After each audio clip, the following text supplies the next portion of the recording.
Boa noite, amados irmãos e amadas irmãs. Saúdos a todos com a graça e a paz de Jesus. Espero que você tenha tido um domingo maravilhoso, que a palavra ministrada nessa manhã tenha tocado ao seu coração. E nós estaremos dando nesse prosseguimento, aonde encerramos hoje pela manhã o mês da família e estaremos mencionando a respeito de uma família agora à noite, para justamente vermos e compararmos a importância que nós temos que dar dentro da nossa casa, dentro do nosso lar. O texto que eu trouxe para vocês nessa noite está baseado no Evangelho de Lucas, capítulo 15, do 11 a 32. É uma história bem conhecida, é uma história que fala a respeito do filho pródigo. E se você tiver com a sua Bíblia em mãos, eu gostaria que você fizesse essa leitura comigo. Amém? Lucas, capítulo 15, a partir do verso 11 até o verso 32, que diz assim: Jesus então continua a falar. Um homem tinha 2 filhos. O mais novo disse a seu pai: Pai, quero a minha parte da herança. Assim, ele repartiu sua propriedade entre eles. Não muito tempo depois, o filho mais novo reuniu tudo o que tinha e foi para uma região muito distante. E lá ele desperdiçou todos os seus bens, vivendo de uma forma irresponsável. Depois de tudo ter gasto, houve uma grande fome naquela cidade e ele começou a padecer necessidade.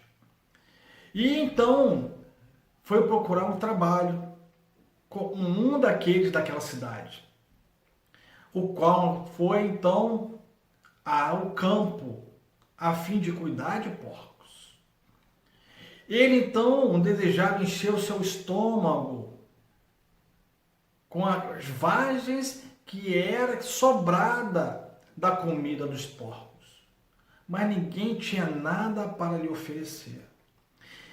Caiu em si então e disse: quantos empregados meu pai tem e comidas fartas ele oferece, e eu estou aqui morrendo de fome. Porém, então, a caminho, e voltarei para a casa de meu pai, e então direi: Pai, pequei contra o céu e contra ti. Não sou mais digno de ser chamado de teu filho, mas trata-me como um dos seus empregados. Então, a seguir, levantou-se e foi para a casa de seu pai. Estando ele ainda ao longe, seu pai então avistou e, cheio de compaixão, correu ao seu encontro, o abraçou e beijou e disse ao seu filho: Pai, pequei contra o céu e contra ti, não sou mais digno de ser chamado de teu filho. O pai então chama um de seus servos e diz: vá depressa, traga-lhe a melhor roupa e coloque nele. Também coloquem nos seus dedos o anel e um calçado nos seus pés. Tragam também um novilho bem gordo e venhamos a matá-lo, para que possamos fazer uma grande festa e assim comemorar. Porque esse meu filho estava morto e voltou à vida. Estava perdido e foi achado. E começaram então a festejar. Nisto, o filho mais velho estava ao campo trabalhando, quando se aproximou da casa e viu músicas e danças. Então perguntou a um de seus servos o que estava acontecendo, o qual lhe respondeu: o seu irmão mais novo voltou. E seu pai então matou-lhe um novilho bem gordo, porque recebeu ele são, salvo de volta. O filho mais velho encheu-se de ira e não quis nem entrar. Então dirigiu-se a seu pai, o qual tanto insistiu com ele. Mas este respondera a seu pai: olha, todos esses anos tenho trabalhado como um escravo aos teus serviços, e nenhuma maneira desobedeci uma ordem sua sequer. E você nunca mataste um cabritinho para que eu viesse a comemorar com meus amigos. Mas quando este volto para casa e vejo este seu filho, que esbanjou todos os bens, o qual o Senhor lhe deu com prostitutas, o Senhor ainda vai e mata o novilho bem gordo para ele? E disse então o pai: meu filho, você está sempre comigo, tudo que é meu é seu. Mas nós tínhamos que comemorar muito, tínhamos motivo de nos alegrarmos, porque este teu irmão estava morto e voltou à vida, estava perdido e foi achado. Meus amados irmãos, que belo texto aqui de Lucas mencionado. Interessante que Lucas, quando ele começa a escrever o capítulo 15, ele menciona justamente o que Jesus estava fazendo, porque havia uma murmuração entre os fariseus, porque Jesus estava fazendo aquilo que ele veio para fazer. Jesus estava andando com todos os tipos de publicanos, aqueles homens que cobravam altos impostos, subjugavam o povo. Jesus andava com os pecadores, pessoas que eram os ralés da sociedade. Mas todos esses iam aos pés de Jesus, porque queriam ouvir da sua palavra. Mas existia um grupo pequeno, um grupo de fariseus, que ficavam murmurando. E murmuravam dizendo: como é que pode esse homem, que está se dizendo santo, está se dizendo que veio amando de Deus, como filho de Deus, andar com um homem como esse, publicanos e pecadores? Então Jesus começa a citar esta parábola. Jesus, antes de citar essa parábola, ele conversa, ele fala a respeito de arrependimento. Porque, amados irmãos, ali na mente e no coração de Jesus, a pessoa que se arrepende diante de Deus tem um valor maior do que aqueles que se acham muito justos e corretos, mas no seu coração não tem arrependimento. A estes, Jesus então dá este ensinamento, que se você se arrepender e tiver uma vontade muito grande de ter uma mudança na sua vida, ele está o tempo todo de braços abertos para te receber, para te perdoar e lhe dar um novo começo. Então, amados, vamos recapitular aqui a parábola ao qual nós lemos. Vemos que nessa parábola nós temos personagens importantes. Temos o pai, o irmão mais novo e o irmão mais velho. O mais moço pensa ou começa a pensar na vida fora da casa do seu pai. Seria muito bom, porque o tempo todo ele não conheceu o mundo lá fora, então ele estava desejoso de conhecer o mundo longe ou fora da casa do seu pai, e pede parte da sua herança. Então ele vai para um local distante, bem distante dos seus familiares, gasta tudo que tem, toda a sua herança, fica totalmente zerado, sem dinheiro, acaba tendo que cuidar de porcos, mas veja que diz o texto que nem daquilo que sobrava dos porcos ele conseguia comer. E um fator importante aqui, que, amados irmãos, que para os judeus, ou para a lei mosaica, o porco era considerado como um animal imundo. Imagine a situação desse garoto, desse jovem, desse rapaz, que agora estava pior do que o porco. Interessante que diz o texto que esse rapaz, depois que ele passa por isso, ele cai em si. Amados, há momentos na nossa vida que é necessário que nós venhamos a cair em si.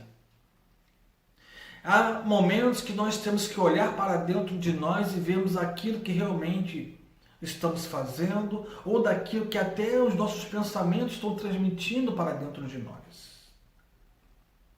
Paulo, ao perseguir a igreja, ele achava que estava fazendo algo muito importante para ele. Ele achou que estava fazendo certo, porque ele estava sendo zeloso pela palavra de Deus. Então ele estava perseguindo aqueles que blasfemavam contra Deus ao seu pensamento. Até que, em certo momento, Deus se revela a ele e ele cai em si. Ou literalmente cai do cavalo. E quando nós caímos em si, amados irmãos, é o momento onde nós temos que ver a verdadeira situação que nós estamos vivendo. Aquele jovem cai em si e começa a ver a situação a qual ele estava vivendo. Estava numa situação muito ruim, desumana, numa situação a qual ele jamais pensou em passar e resolve voltar à casa de seu pai. Mas só que agora ele resolve voltar não mais como filho. Ele quer voltar agora de uma maneira diferente, como um dos seus servos, como um dos seus escravos. E diz o texto que quando o filho mais novo estava se aproximando, ele não estava na casa, ele estava se aproximando. O pai, então, o avista de longe. Um bom pai, uma boa mãe, um bom crente, ele consegue olhar à distância o amor de Deus sobre as pessoas. Porque, amados irmãos, quando o pecado nos afasta de Deus, Deus não se afasta de nós. Nós podemos estarmos isolados, mas Deus está sempre próximo de nós. Deus o tempo todo está olhando para nós, para ver se nós venhamos a nos retornarmos para Ele. E esta é a visão aqui do Pai. O Pai então começa a avistar o seu filho, e diz o texto que não é o filho que corre, mas o pai corre em direção ao seu encontro.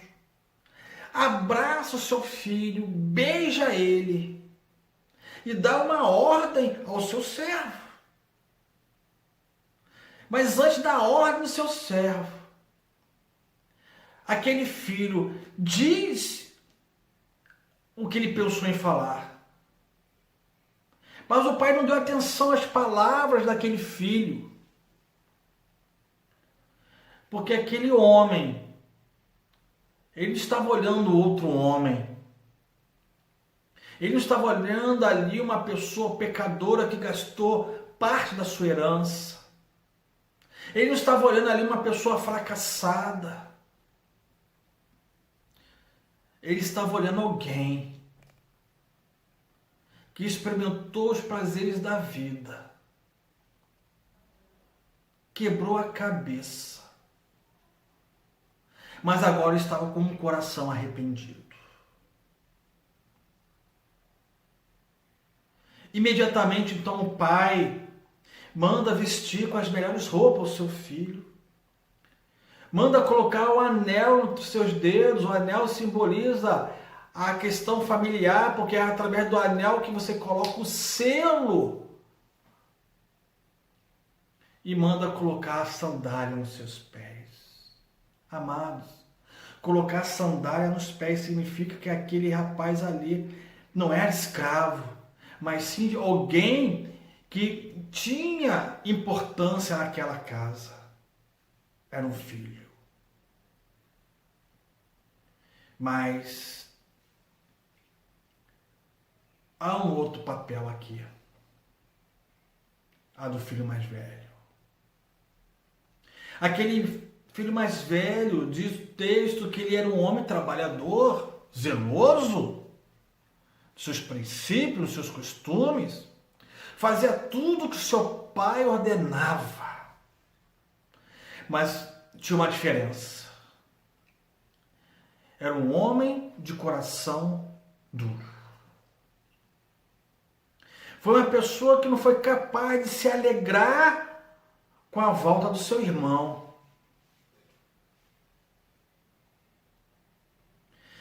Foi alguém que, na sua trajetória de vida, nos seus ensinamentos, porque eu creio que a educação que foi dada para um, foi dada também para outro. Mas só que eram pessoas diferentes dentro de uma família. Comportamentos diferentes. Um respeitava demais, zelava demais, mas não sabia o significado da palavra misericórdia e arrependimento. E aquele jovem, então, ele não se alegra, ele fica triste, fica irado. Porque o pai está fazendo uma festa para o seu irmão que quis sair de casa. Mas aquele pai explica ao filho: aquele que se perdeu, voltou. Então, amados irmãos, essa história nos ensina algo muito tremendo para nós. Primeiro, ela vem falar a questão do pecado na nossa vida. O pecado, amados irmãos, ele é algo que nos mostra que a nossa vida, longe do caminho do Senhor, é uma vida infrutífera, ela é inútil. Porque, amados irmãos, aquele que tenta buscar a sua felicidade através do dinheiro, tem uma vida infrutífera e inútil. Porque Deus disse que a pior coisa que tem é o amor ao dinheiro, porque isto leva o homem à ruína. Sabe por quê? Assim o que aconteceu com aquele jovem, acontece na nossa vida também. Tem um momento que os prazeres, tem um momento que tudo aquilo que é prazeroso acaba. E tem outro ponto, que muitas vezes os lugares que somos conduzidos, que o pecado nos conduz, são lugares meio estranhos. Já parou para pensar nisso? Se lembra da divisão entre Abraão e Ló? Ló viu um campo verdejante, um campo reluzente, achava que naquele outro lugar lá, do outro lado da cidade, do outro lado do campo, era um lugar bom de se viver. E nós sabemos da história de Ló. Nem tudo que seduz os nossos olhos, nem tudo que reluz é ouro, é bom, é agradável.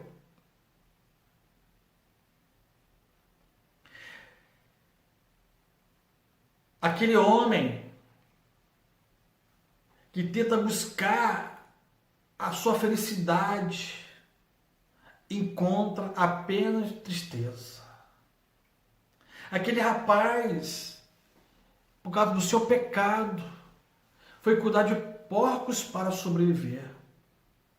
Que trabalho humilhante. Mas, amados irmãos, a graça de Deus é tão boa em nossa vida, que mesmo diante do pecado, Deus nos oferece algo muito importante, que se chama o perdão. E vocês vão ver que a partir do verso 17 ao verso 19, nós encontramos 3 formas aqui na qual Deus trabalha em nós o perdão. O primeiro é que nós tenhamos que reconhecer os nossos erros. O texto diz que aquele jovem, ele cai em si, ele reconhece que os seus caminhos escolhidos foram caminhos errados. Então temos que reconhecer. Temos que saber reconhecer, amados irmãos, que nem sempre nós estamos certos. Por mais que achemos que estejamos certos, a palavra do Senhor vai dizer que neste mundo não existe nenhum e nem ninguém que seja justo, a não ser o próprio Filho de Deus. O segundo ponto para o perdão é, além de você reconhecer os seus erros, é você ter um desejo e um anseio de mudar. Olha, ele reconhece o seu erro, ele cai em si, mas agora ele vai ter um grande desejo de mudar. Ele disse, eu vou me levantar agora, eu vou me ir, e ainda vou dizer, olha, que palavra de esperança para a sua vida.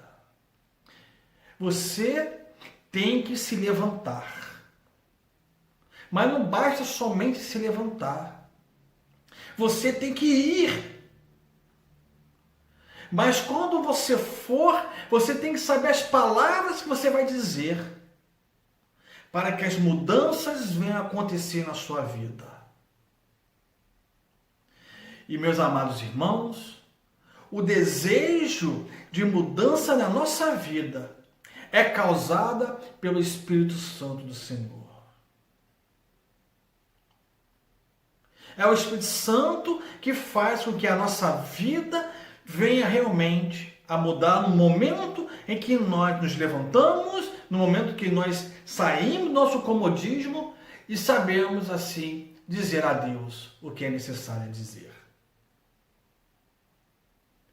Mas aqui vem o terceiro ponto para o perdão.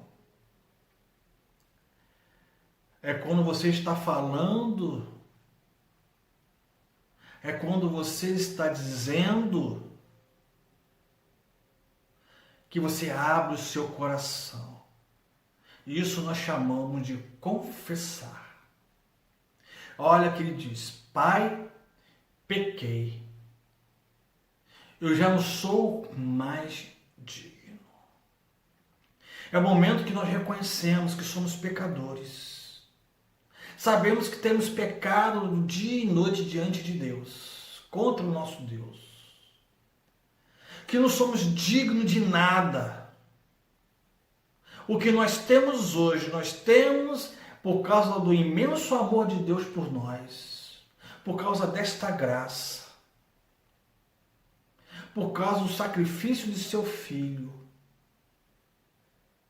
porque este se tornou digno por nós. E sabe qual é o resultado disso tudo? O resultado se chama arrependimento.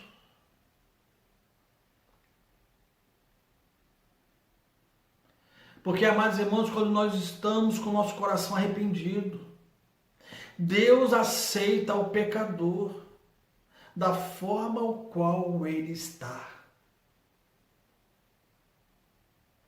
O filho pródigo estava num estado muito lastimável. Ele estava sujo, cheio de lama, fedendo a porcos. Estava mal cheiroso. Podemos pensar aqui que ele devia estar cabeludo, assim como eu estou nesse tempo, barbudo. Ele deveria estar também barbudo. Ele estava descalço, trabalhando igual um escravo. Quantas vezes a gente até fala isso, né? Poxa, eu estou trabalhando como burro, estou trabalhando como escravo. Você não sabe o que é isso. Mas mesmo assim, o Pai vai ao seu encontro. Aquilo que, para o Pai, devido à sua idade, devia ser algo de ingratidão, o Pai não pensou duas vezes. Ele foi, o abraçou e o beijou. Porque, amados irmãos, quando nós temos um coração arrependido e quando nós somos perdoados, temos na nossa vida a restituição do nosso status. Deus estabelece a restituição de tudo aquilo que é pertencente a nós. Deixamos de ser escravo, agora Deus nos considera como filho.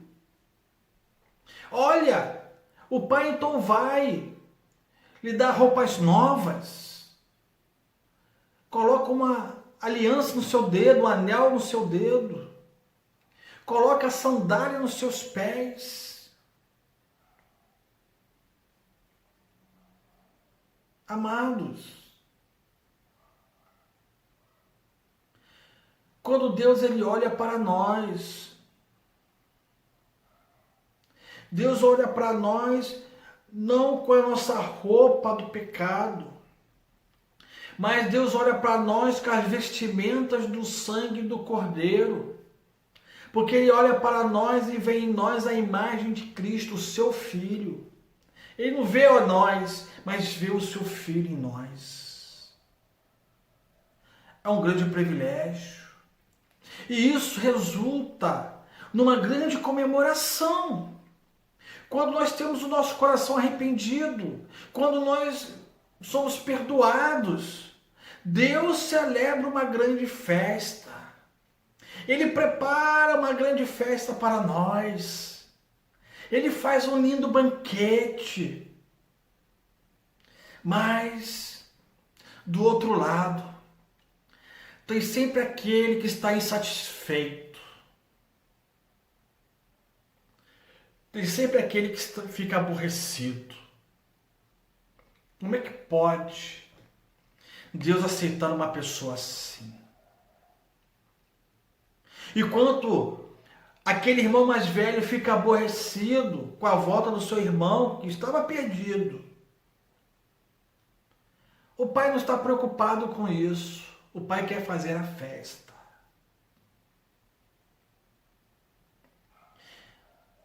Olha que Lucas, no mesmo capítulo 15, vai dizer no verso 10.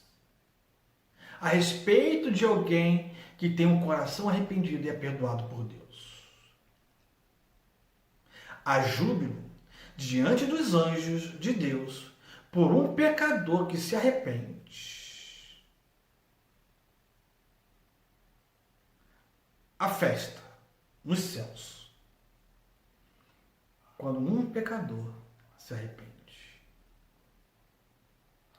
E você deve correr hoje para isso. Será que nós temos agido? Será que nós temos feito festas quando algum irmão ou alguma irmã erra?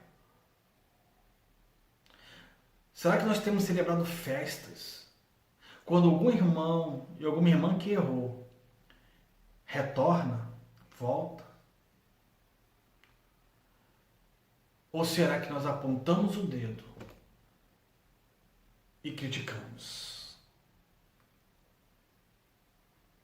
Para nós concluirmos, por que será que Jesus então conta esta parábola? Jesus contou aquela parábola. Foi para mostrar que um pecador que se arrepende, eles são muito mais do que bem-vindos ao reino de Deus. Essa é a principal lição da parábola de Jesus. A felicidade, ela não é somente encontrada nas coisas materiais ou naquilo que possamos desfrutar sobre elas. Mas sim, quando fazemos a vontade do Pai, quando nós tomamos posse de tudo aquilo que Ele tem de bem para nós, aí nós encontramos a verdadeira felicidade. Quando eu estou errando e me arrependo, Deus não fica me cobrando. Deus não fica lançando no meu rosto o pecado que eu cometi. Aquele que faz isso é Satanás. Porque ele é o acusador. Ele que veio para nos acusar. Mas pelo contrário, Deus E os céus se alegram, fazem uma grande festa quando o pecador se arrepende. Quando nós erramos, acertamos os nossos erros, ele se alegra, ele não nos acusa. Então, amados irmãos, qual tem sido a sua reação quando um irmão ou uma irmã erra? Será que as nossas reações muitas das vezes não têm sido como a do irmão mais velho? Será que muitas vezes nós não temos procedido como os fariseus, achando que somos melhores e sabemos muito mais do que todo mundo? Será que nós temos ficado aborrecidos ou temos feito festa, como fez o pai, como diz nesta parábola o qual Jesus narrou? Eu espero que, amados irmãos, dentre nós, na nossa igreja, nós não venhamos a ter pessoas igual ao irmão mais velho. Uma pessoa correta. Sim, ele era um homem correto, mas que venha ter um coração duro. Mas se tivermos no nosso meio pessoas assim, eu quero pedir ao nosso Senhor Jesus que venha tirar esse coração de pedra e possa estar substituindo por um novo coração. Um coração de carne. Um coração que esteja sensível, cheio de simpatia e de consideração.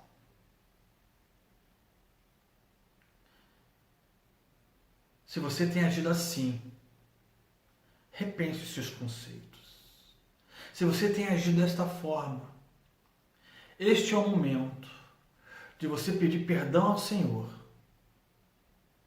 de você se prostrar diante dele, para que o céu se alegre e que ali venha a ser estabelecida uma grande festa. Que Deus nos abençoe nesta noite e nos dê da sua paz. Feche seus olhos, que eu vou estar orando pela sua vida. Amado Deus e Pai, em nome de Jesus, quero colocar a vida dos meus irmãos nas tuas mãos. Que o nosso coração, nesse instante, seja um coração amoroso, um coração compassivo, um coração misericordioso, que saiba aprender a perdoar. Que não seja um coração duro. Retire de nós, ó Pai, o coração de pedra. E como diz o salmista, coloque em nós um coração de carne, sensíveis à sua voz. Amado Deus e Pai, ajuda-nos a passar por esta. Ajuda-nos a podermos ter uma vida digna diante do Senhor. Que possamos cada vez mais ter uma vida correta diante do Senhor. E que possamos ter, ó Pai, uma semana agradável a Ti. Uma semana de vitória, uma semana abençoada. Uma semana pela qual possamos enfrentar nossas lutas e batalhas, mas vermos diante de nós o Senhor que está indo à frente das nossas pelejas. Nesse instante, ó Pai, no final da minha oração,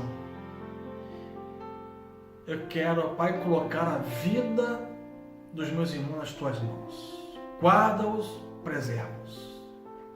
Principalmente, eu quero colocar nesse instante a nossa irmã Alzira, que amanhã estará, ó Pai, pegando o avião, retornando ao Rio de Janeiro, reencontrando a sua casa, os seus familiares.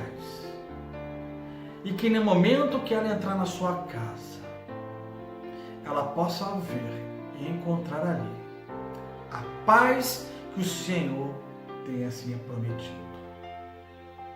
Muito obrigado, ó Deus, por tudo. Obrigado por este mês. Obrigado pelo mês da família, pelas mensagens e estudos que nós temos feito a cada domingo. e que assim nós possamos darmos sequência, continuidade, até o momento que o Senhor vier nos chamar.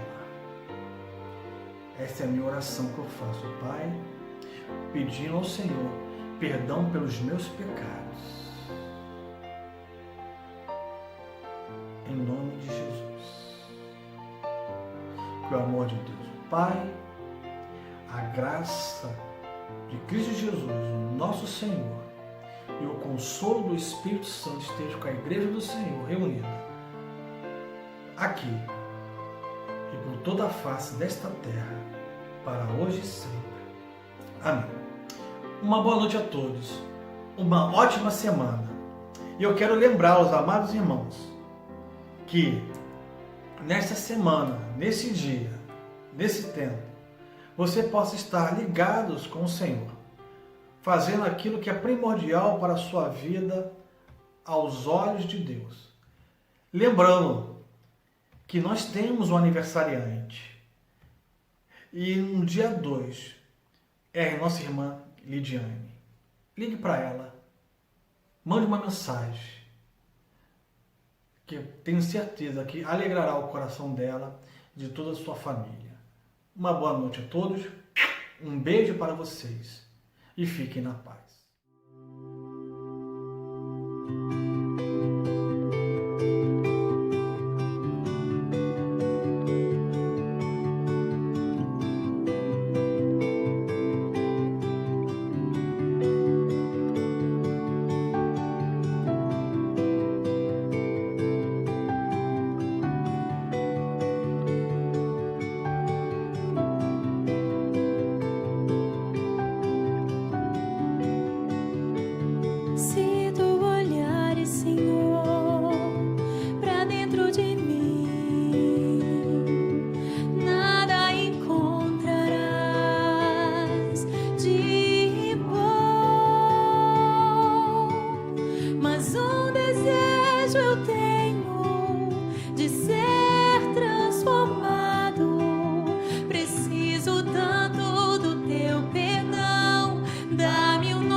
Ensina-me a amar o meu irmão,